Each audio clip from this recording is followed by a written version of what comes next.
This video, I want to introduce asynchronous programming techniques that will allow us from our front end to talk to an external service. In this case, it's going to be the Open Trivia database. We're going to learn how to create a React app that can talk to this API, this service.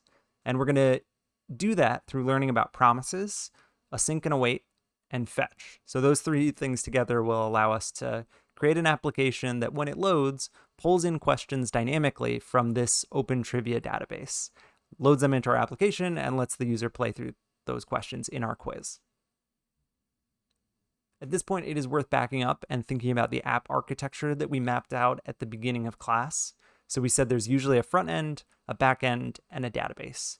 And we've really just been working on this front end component that we built in React. So we have a fully playable quiz in our front end. That does not have a backend or database, so it has no persistence layer. It has no place where it loads quizzes dynamically, and it has no place to store user data, like how they did on individual quizzes. So that's what we're going to be working towards, and we're going to start by learning how to set up our front end to talk to this trivia database.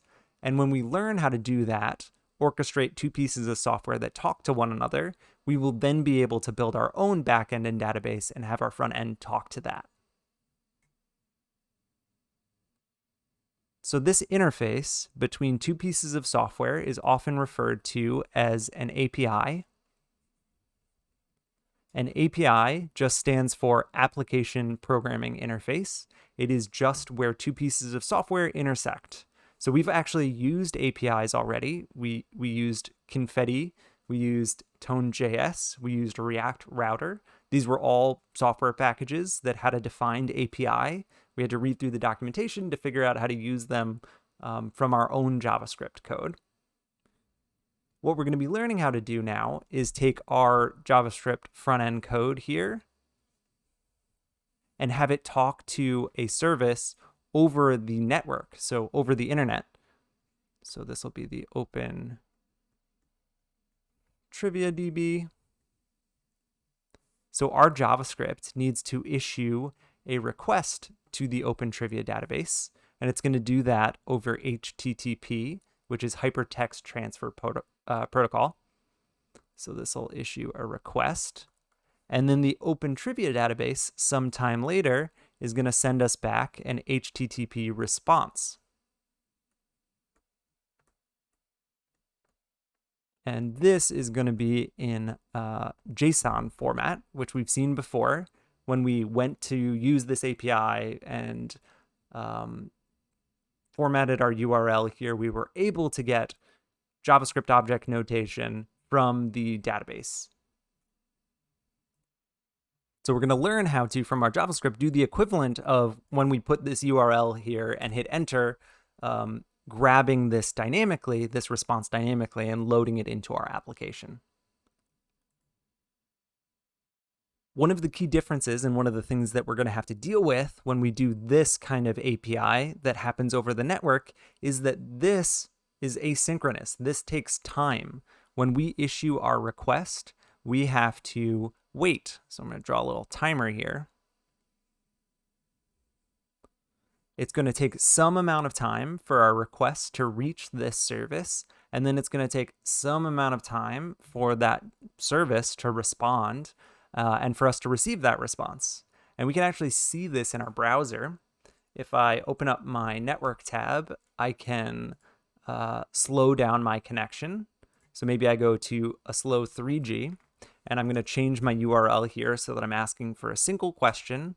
And if I hit enter, it takes a while, and we can actually see mapped out here how long it took. So it took over 2 seconds for that request to get sent to the server and for us to get a response back from the server. So the challenge here is that our application can't just do what my browser did, is just like sort of freeze for a while it's waiting for the new information.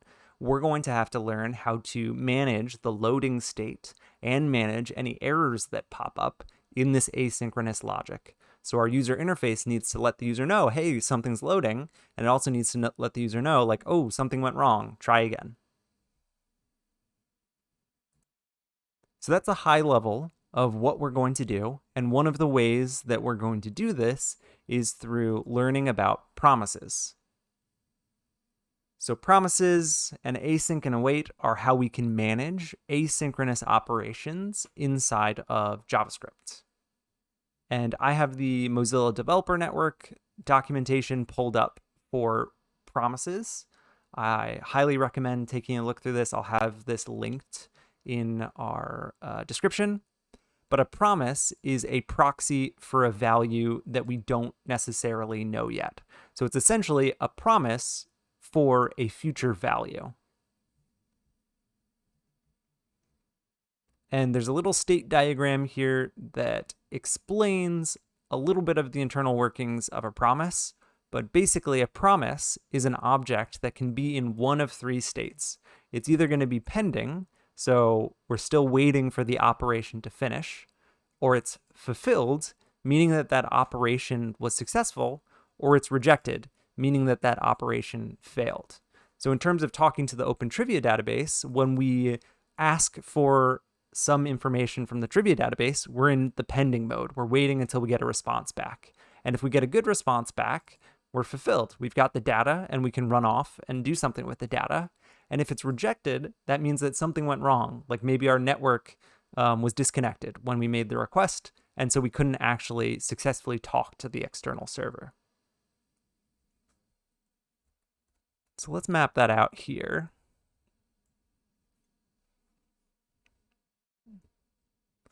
So when we issue our request, we are in the pending state. So we're asking for trivia.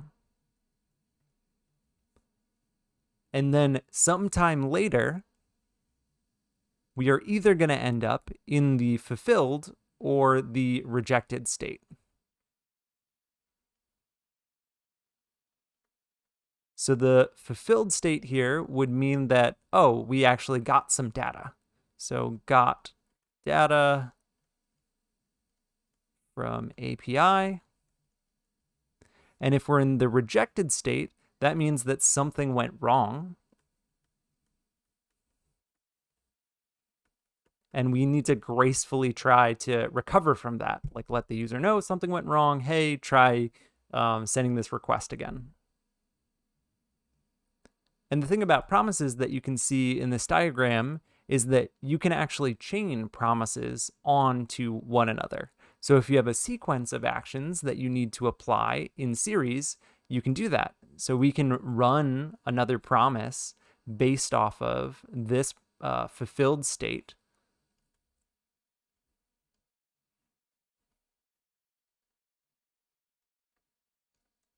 Which then has its own fulfilled and rejected states.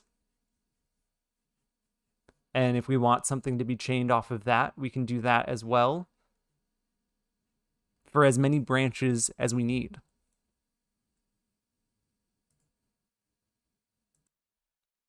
So if we scroll down a little bit on this page, we can see an example of a promise, which will hopefully make that a little bit more concrete. So here is the creation of a promise. A promise is really an instance of the promise class that takes in a function. This is sometimes referred as the executor. This is the heart of the logic of the promise. So this function takes in two parameters. It takes in a resolve function and a reject function. And so you do your asynchronous logic in here, whatever you need to do. And when you're done, you call the resolve function and you pass in whatever logic, or you pass in whatever value you've resolved to. And if something goes wrong, you call the reject function and you pass in your error. Once you've created your promise, you can chain on handlers to them. So you can say promise.then, and this function will run after the promise has finished. And you can also add in an error handler here to handle if that first promise failed.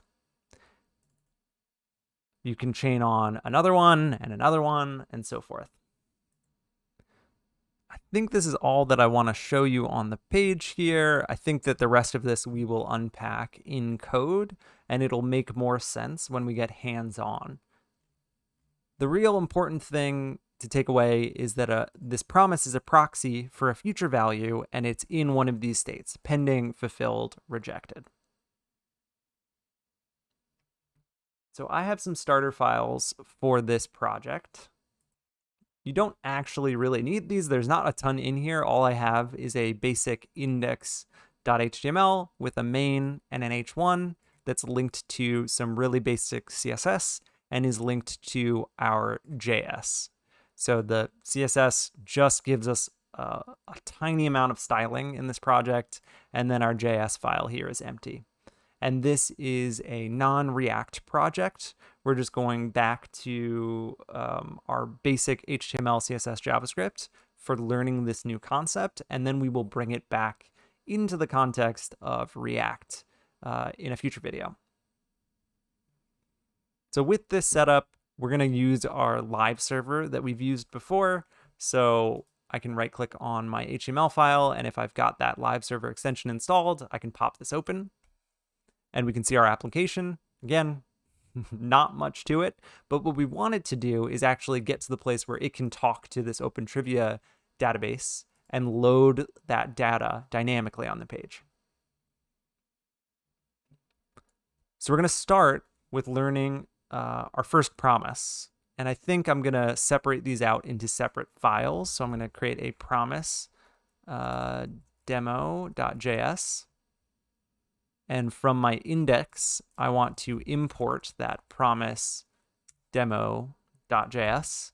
And you'll notice, because we're back in the world of HTML, we're back in the world of regular JavaScript without a bundler.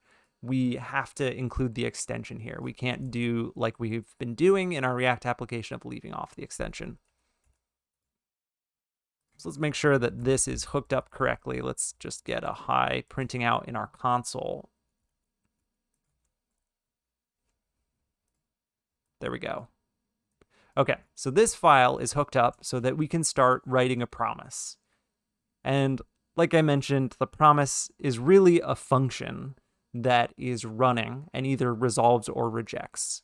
So this first demo we're going to create a promise handler.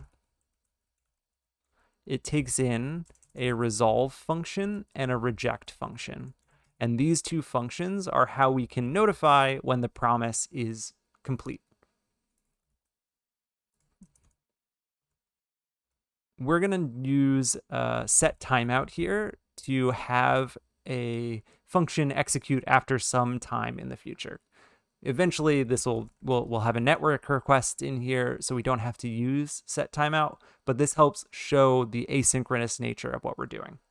So set timeout takes a function as the first parameter, and then the second parameter is a time.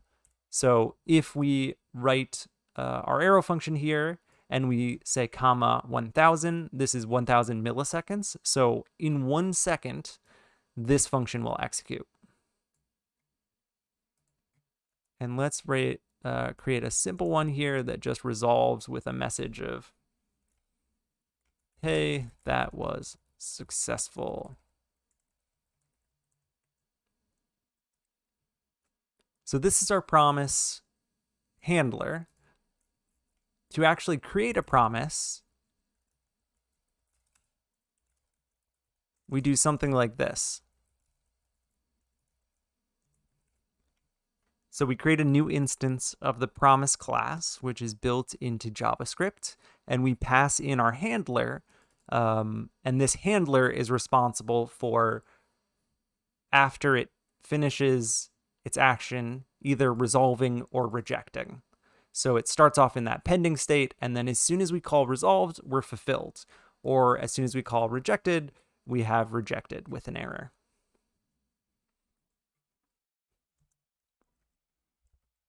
So this will run our promise, and then to get actions to happen when that promise has finished, we can do something like this. Promise.then.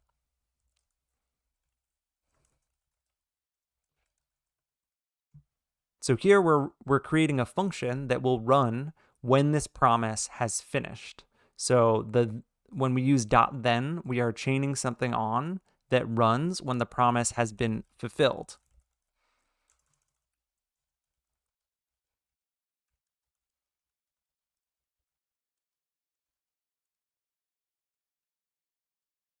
So whatever is passed into the resolve function is what we end up with here.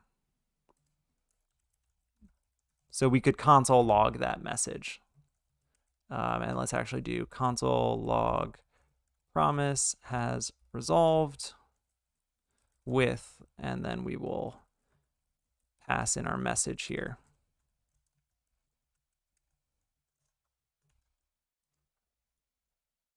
So now that I have a really simple promise, we should be able to run this in our browser. So what this should do is our promise will kick off, and when this timeout has finished, so after 1 second, it will resolve and pass in, hey, that was successful, to our handler here that has been attached with then. So when I refresh the page, nothing's in our console, and then a second later, our promise resolves with, hey, that was successful. And if I wanted to, I could do something like this. Console.log promise is starting. So this should print out as soon as the browser refreshes, and this will print out a second later. And let's change this so that it takes a little bit longer. Let's have it be 2 seconds. Promise starting, 2 seconds later, promise has resolved with this message. Hey, that was successful.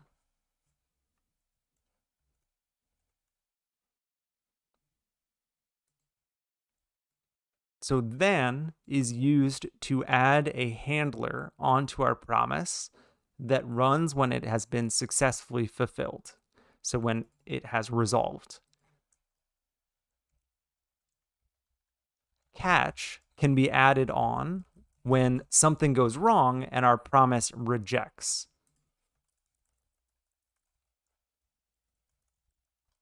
Whoops, let's do this in a string. Promise hit an error, and we'll print out that error variable. So into our promise, I want to change this, and let's say that something went wrong here. Print out failure, and let's comment out our resolve. So what should happen now when our promise runs is that after 2 seconds, it will reject. So instead of our then being run, our catch will be run. Promise is starting. Promise hit an error, failure. So depending on the internal logic here, either the promise will resolve or it will reject. We can also use finally, so promise.finally, to tack on a function that runs regardless of whether this promise successfully was fulfilled or rejected.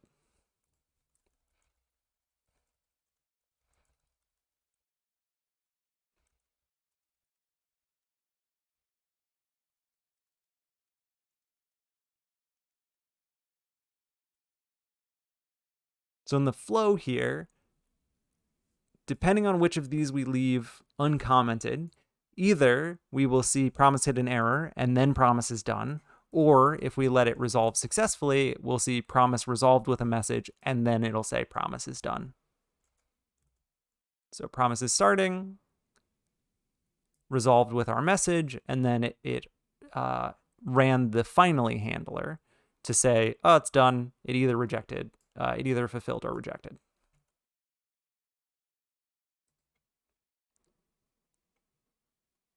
So let's add some notes here. Catch is used for after the promise has rejected, and finally is used for a handler that runs after promise has settled. So settled is another way that we describe a promise that has either rejected or fulfilled.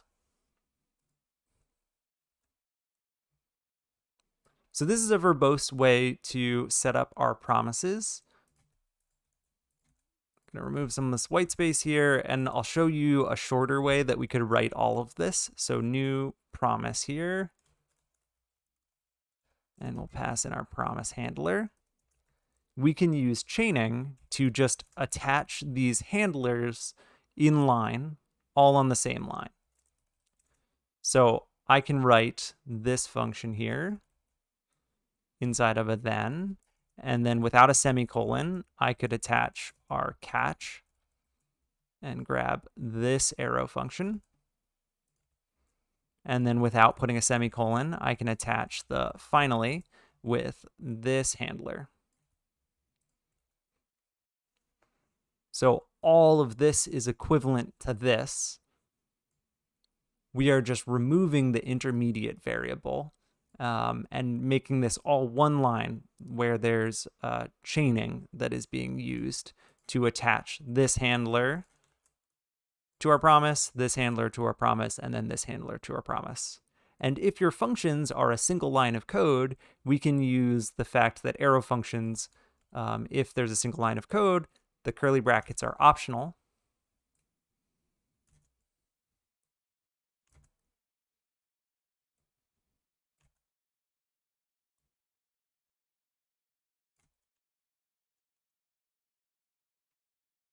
So all of this code can be simplified into this code. So I can comment all of this out, and we should still see our promise resolve after 2 seconds. Promise is starting, promise resolved with our message, and it's done. It has reached its finally handler as well. So we've got some familiarity with what a promise is. I know that this is a weird, contrived example, but it's just to give us some exposure to the syntax. And now we can start building up to more useful examples. So something that you may want to do in your code is schedule an action to run after some delay. So let's create a wait function. And this wait function should give us back a promise that will run after some number of milliseconds. So if we call this and we pass in 500 milliseconds, that should allow us to schedule something to run in half a second. Or if we pass in 2000 milliseconds, that should allow us to run something after 2 seconds. So this function needs to return a new promise. And remember that our promise has this function that takes in resolve and reject. So when we're done waiting, we will resolve, and when something has gone wrong, we will reject. So let's say if the user passed in a negative number, we definitely want to reject here, and we can say invalid. Let's use a template string here. Invalid wait time, and we'll insert the milliseconds, and maybe we can put quotes around this. So if the user passed in something that's negative, they will get this passed to the catch handler. Otherwise, we can set our timeout.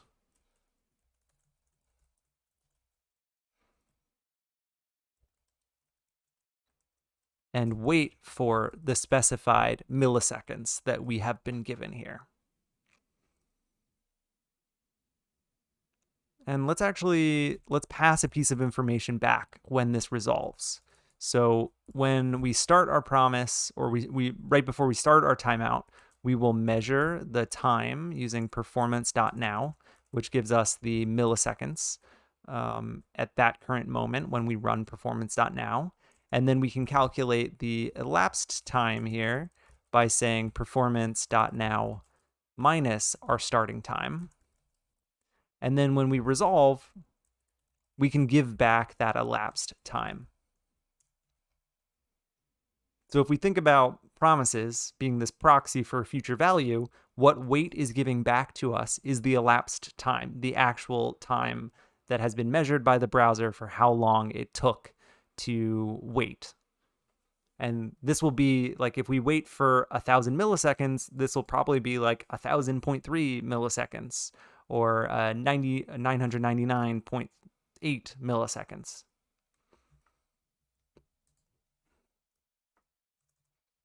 So here's our function that creates a promise for us. And then the way that we can use it is similar to what we were doing here. We can say, let's wait for 1 second, 1,000 milliseconds. And when that's done, we will get our elapsed time. And we can use that to console log timer 1 is done. It took,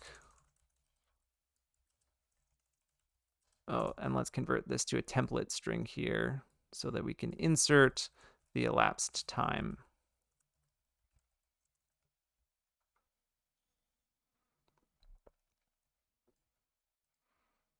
So Prettier kicked in and put this all on one line. Let's make sure that this is working before we add our catch handler.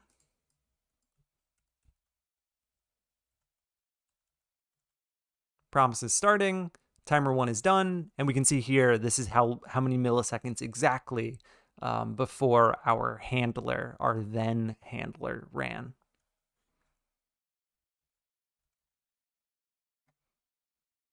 So let's also add our catch on here that will take in our error message, and we can console log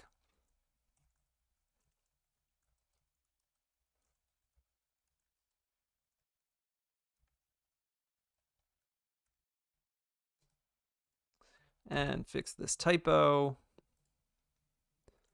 So now we have something that runs when it's fulfilled and something that runs when our promise has been rejected.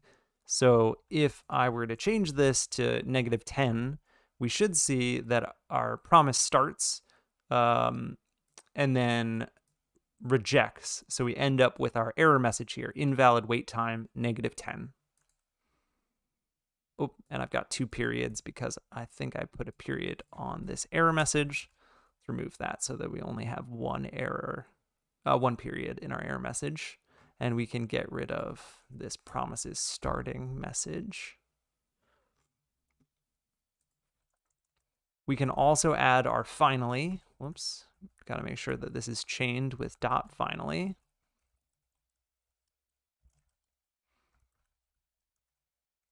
All timing is done.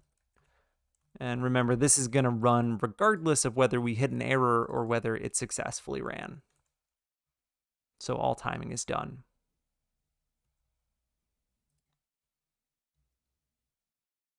Now that we have something reusable like this wait function, we can actually create a sequence of things that are chained onto one another, or a sequence of promises that are chained onto one another. So here, after our wait, we have this handler that runs after that 1,000 milliseconds. We can say .then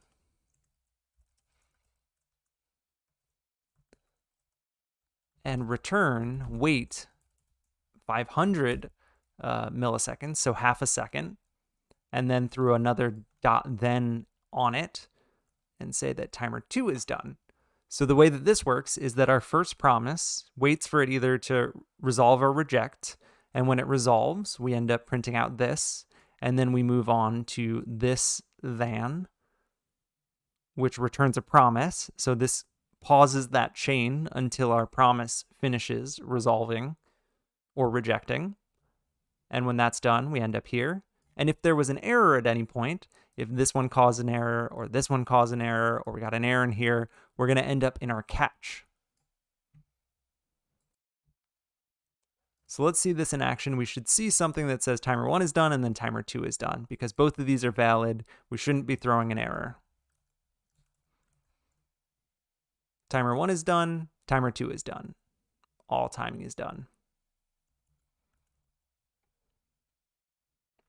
And this is an explicit return, but we could also do an implicit return.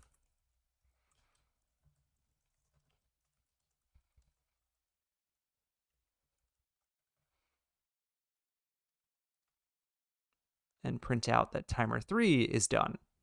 So the implicit return here just means that when we don't have curly brackets and we're doing a single line arrow function, that whatever we're getting here, whatever our value is, we're returning it implicitly. So it's equivalent to us writing what we did here. And if we return a promise, then we can actually wait for that promise to resolve. So we can end up having this sequence where we wait 1 second before this prints out, 500 milliseconds before this prints out, 1500 milliseconds before this prints out. 1000, 500, 1500. And if anywhere in that chain we reject, like maybe the second timer here, we're going to have it reject. That's going to kick us out to this catch function at the end. So we are going to skip the rest of this logic and end up at our error. So we should see, we wait for a second successfully, this prints out, this is chained onto it, but rejects, so we end up skipping down to our catch, and then our finally runs. So timer 1, and then our error that we passed in an invalid time, and then our finally, all timing is done. So using promises, we can pretty effectively chain a sequence of asynchronous actions to happen. In this case, it is just like a wait operation that we've manually made. Our processor wait for something for some timeout here, but you can imagine this could also be talking to a server. So it could be that we need to wait until we get some data from the database, like we get the user's ID. And then we need to, after we get the user's ID, go look up their score. And then once we've got their score, we can load the next quiz. So you can use these same promises, even though we're doing it in a really simple example here, to orchestrate more complex logic in our full stack application.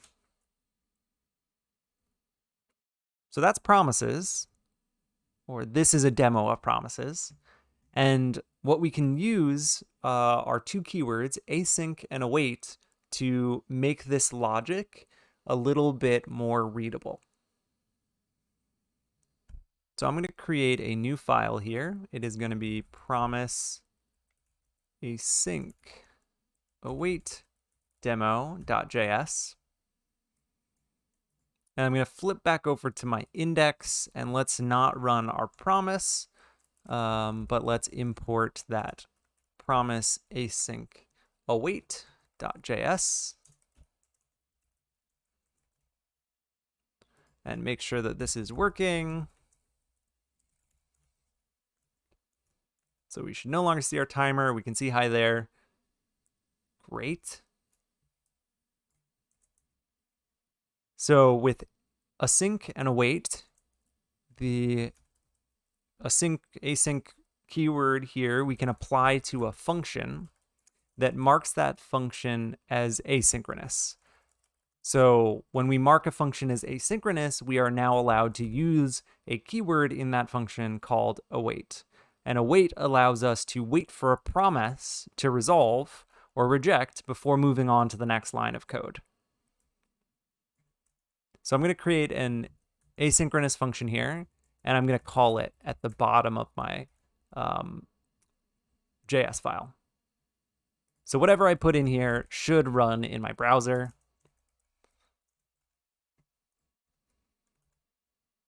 There we go. And inside of this, we can now run something like what we've been doing here. So I'm going to grab my wait function, and I want to put it into this file. I'm not really worried about creating modules and importing things in a reusable way. This is just a real quick demo, so it's fine to just copy and paste our wait function. And I will copy and paste this over so that we can have it on the same screen for reference.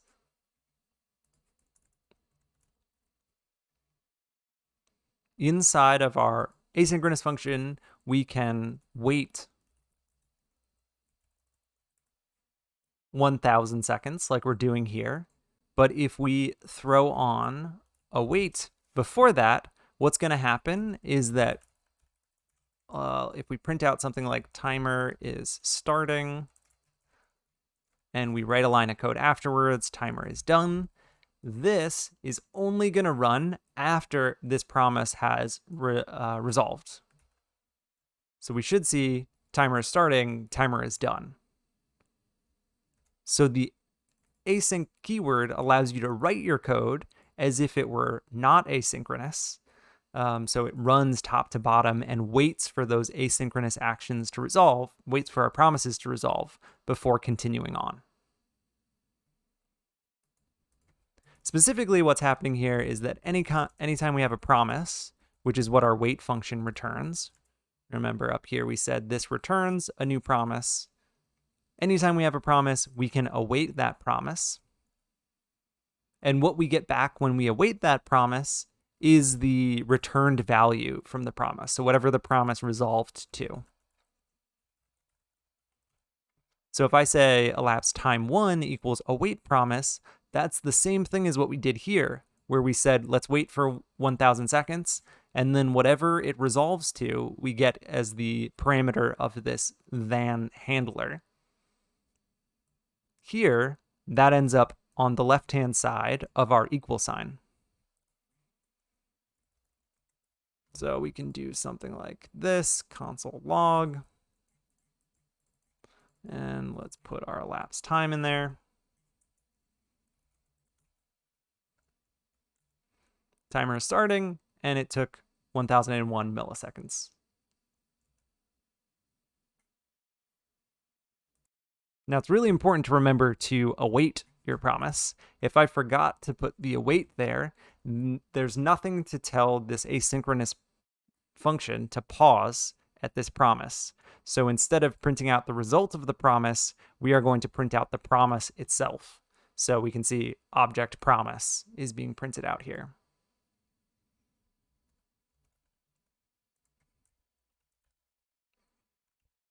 And that should fix it. So anytime we have a promise, we can await it inside of this asynchronous function. So if we wanted to wait for multiple things in sequence, we could totally do that. Wait 500 seconds, and we'll do an await. We'll print out our timer here, and we will print out our second timer here.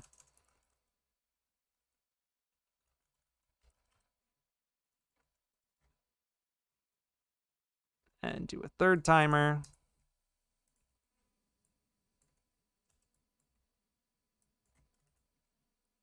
So this logic is the equivalent of what we had set up here, where we chained something, we chained a couple timers in sequence. That's what we got here. We got one promise that runs, we're awaiting it, so this promise won't start until the previous one has resolved. And we could simulate what our finally is by doing console log at the bottom. All timing is done.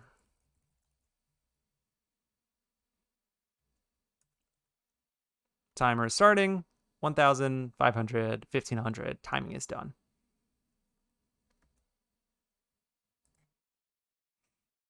So it's really important to understand promises and the fact that they have then that can be chained on and catch and finally, but this syntactical sugar that we have with async and await allows us to write code that is arguably more readable in a lot of situations. So far, we have just covered the successful fulfillment of these promises. So this is equivalent to having a bunch of thens without a catch. And if we make a mistake and our promise here in the middle is going to reject, we have an uncaught error here that's happening. And what we do want to do when we restructure our code with an async function is explicitly catch those errors and recover from them as best we can. And the way that we can do that is with a try-catch statement. So in JavaScript, try allows you to execute a block of code that goes into this curly bracket. And if that code throws an error, you will end up leaving the try statement and ending up inside of the catch block, where you'll be given the error as this input parameter. So we can take all of our promise logic here, the stuff that is potentially going to throw an error, and put it into a try block. And then if anything in here threw an error, we would end up running this catch block. So we can do our console logging of the error in here. So an error occurred, and we print out that parameter.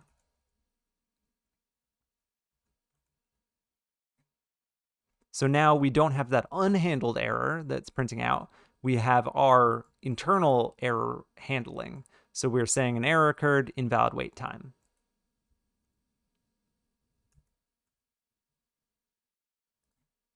So now we have something that is the equivalent of our logic from before. So this is our set of then handlers that are chained onto one another. And this is our catch that has been chained onto it to make sure that if anything goes wrong with any of these promises, we successfully handle that error. So at this point, we've got promises down and we have async and await down. So we can finish up with learning about fetch, which will bring all of this together and allow us to talk to the Open Trivia database. So I have the fetch docs pulled up here, and fetch is the API, application programming interface, that the browser gives us so that from JavaScript, we can make HTTP, hypertext transfer protocol, requests. And if we look at fetch here, we could pass in a URL, which will make a get HTTP request. And then you can see, there are then statements here. So this tells us that this is promise-based. So fetch returns a promise that resolves or rejects as this HTTP request is either successfully completed or unsuccessfully completed.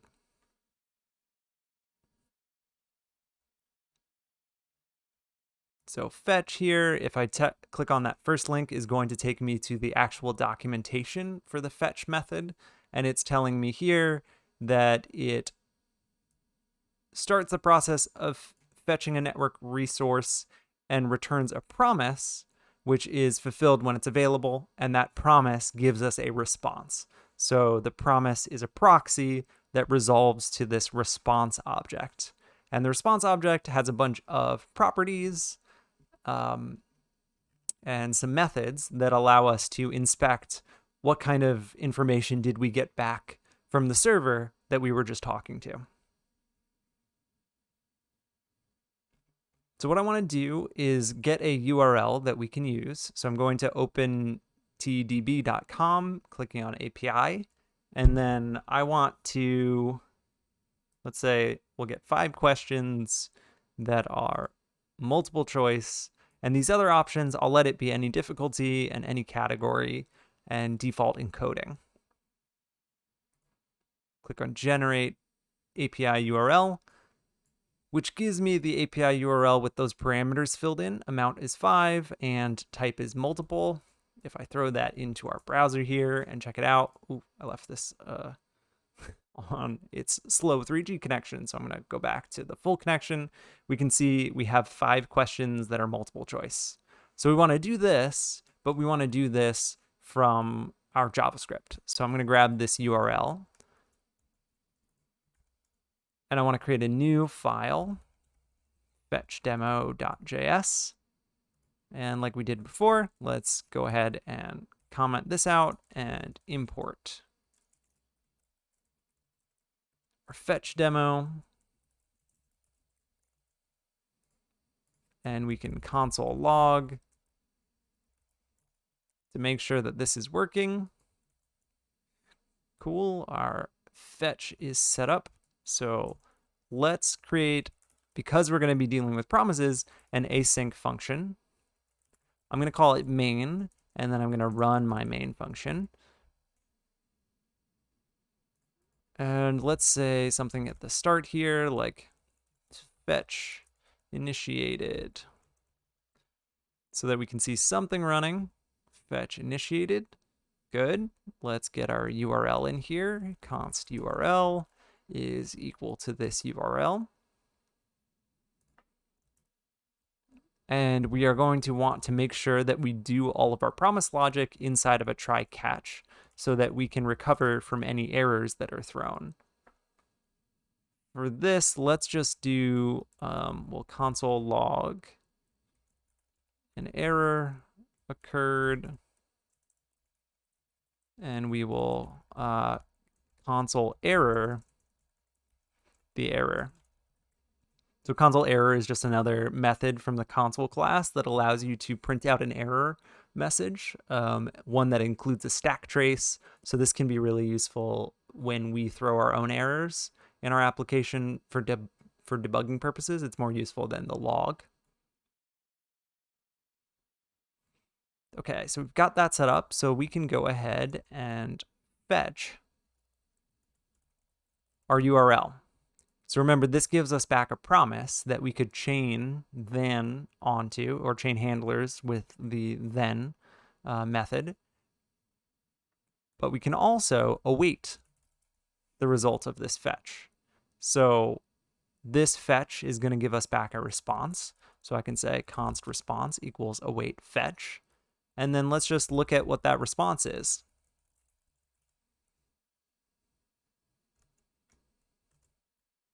So here, fetch initiated, and then we get our response. And we can see here's the URL we requested. This OK property is true, and the status is 200, which means that we have a successful HTTP request and response that we've gotten back. And then the body here is what contains the actual information of that response, which is a readable stream. And if we were to delete a bunch of characters here and have a malformed URL that we tried to fetch from, we would see that we end up getting that error occurring. So our handler kicked in because the browser was not able to figure out, like, what is this server that you're trying to talk to? This is not a valid URL.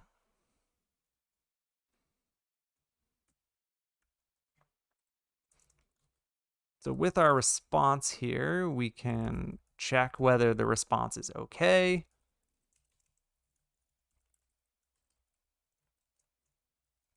And that's in the response.ok property. And we can also print out the status with response.status here. So we should be able to see the OK status 200 coming back from this server. If we want to test what happens when we talk to a server that tells us that it was not okay, we can actually use this website, http stat.us. And if you go to any of these status codes, which are the agreed upon conventions for status codes, like let's look for 404 here, which is the status code for not found.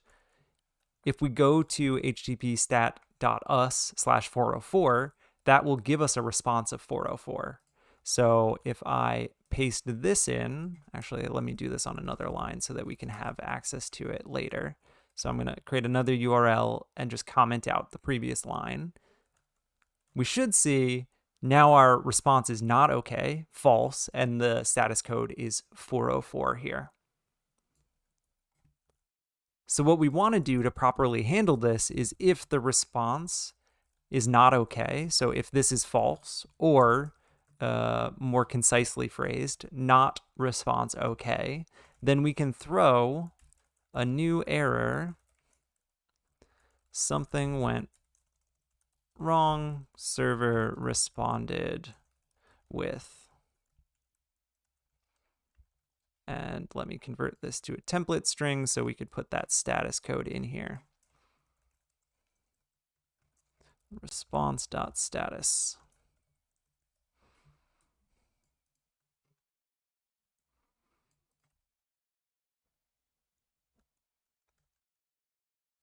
So an error occurred, and then here's our formatted console error. Something went wrong, server responded with 404, and you can see that these are two very different lines in our console here. This first one's coming from console log. Console error will format things so that it looks like an error message and also has the stack trace to tell you where that came from. So this is really helpful for internal debugging purposes. So let's add a note here that this is going to stop the processing of the response and kick us over to the catch. So that means that if we've gotten to this line of code, there is no problem that our response is okay. We got a 200 or something in the 200 range for our status code, so we can continue processing that response.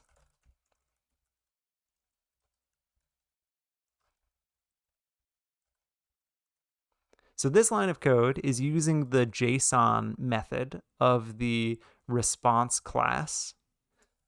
If I flip back to our documentation here for response, this response class has the OK property, the status text, and then if we go down to methods and interface methods here, the Json method takes the stream that we were seeing in the body, reads it, and turns it into JSON.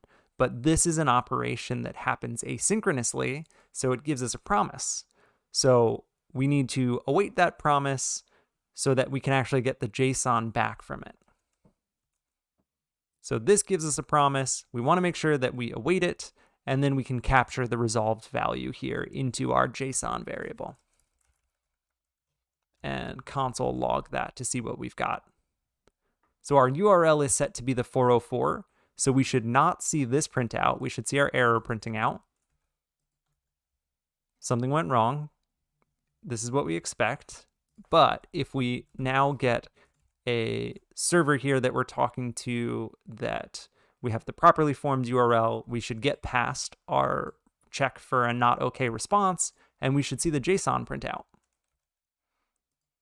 Response code 0, our results 5, and we can see all of the data in our array here, which is what we see in our browser. So this is JSON, formatted using the JSON formatter extension in Chrome, but this is the same thing that we're seeing here. It's just that the questions are slightly different. And that's because by default, when you request something from this URL, it doesn't give you the same 5 every time. It gives you a new 5.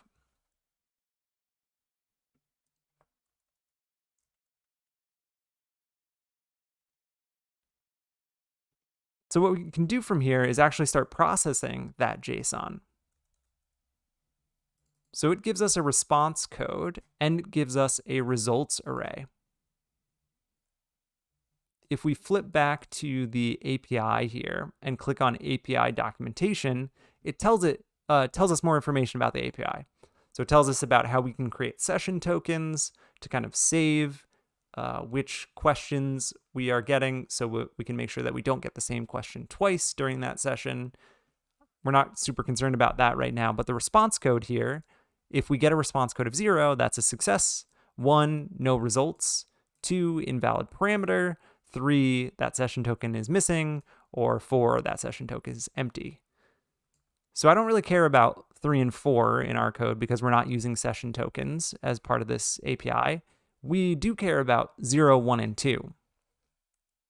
So 0 means we can continue. 1 and 2 mean we've got an internal error. We've done something wrong. So we want to check this code to make sure that we haven't put in an invalid parameter. So if instead of amount, I typed in AMT, we should see that that response code is 2, which means that we have invalid parameter. So we can do some more error checking here. We can say, let's destructure this JSON. We want to get the response code and the results array from our JSON. If the response code is 1, or the response code is 2, something has gone wrong. So if the response code is 1, that was when we made a request that had no results. So we can throw a new error here. Bad API request, no results. And this one is a bad API request, invalid parameter. So as soon as we throw, in the same way that happened up here, we stop our processing. So this console log JSON should only happen if we have gotten past these 2 error checks. So right now we've got a bad URL with AMT instead of amount. So we should see, as soon as it hits that error, we're done processing our fetch. But if we fix that to amount, no error, and we get that whole JSON object printing out. So we basically did it. We have our data dynamically from our API, and if we look at each entry in the array, it's got the category, correct answer, difficulty, array of incorrect answers, the question, the type. So each of them has these properties. So we could just loop over this array and print it out to the console or print it out to our page here.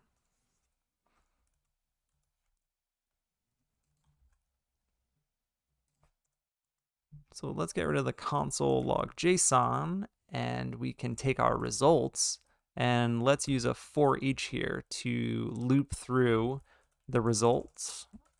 And we could call this trivia item, and we want the index as well. So each entry there had the question and the difficulty and the correct underscore answer. So let's just destructure a few of those from our trivia item. And then we could console log them to make sure that this is working. So I'm going to use a template string here and split it up over a couple of lines where we can insert the question. And maybe we'll have it say question number, and we'll put index +1 here. So it should print out the question, and then let's also print out the correct answer. And I guess we could put the difficulty in here too.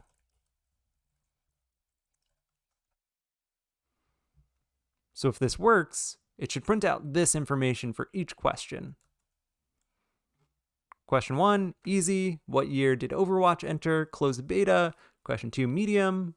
WarriorWare, blah, blah, blah. Hard. So it looks like we've got those questions loading, and each time I refresh the page, it's a new set of questions that we are dynamically pulling from that trivia API. So let's cap this off with getting something that displays to our page. So remember that we don't normally do this how we're doing it because we're outside of React. Once we move back into React, we'll go back into using JSX. But for now, we're going to use our insert adjacent HTML and query selector like we did before to kind of put something onto the page. So I'm going to create a new loop that goes through our trivia items here. And let's also grab that main element from the page so that we can put this in there. Document query selector main. And if you've got the starter files, then you should be all set with an index that has the main and the h1 in it. If you didn't pull them down, just make sure that you've got that main element in here. Otherwise, this is going to fail.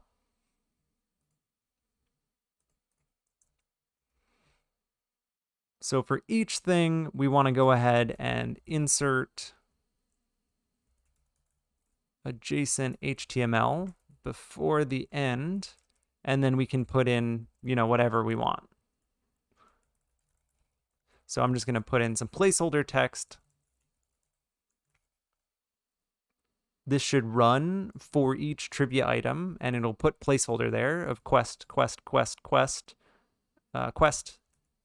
And instead of saying quest, we can actually insert, if I make this a template string, the trivia item dot question.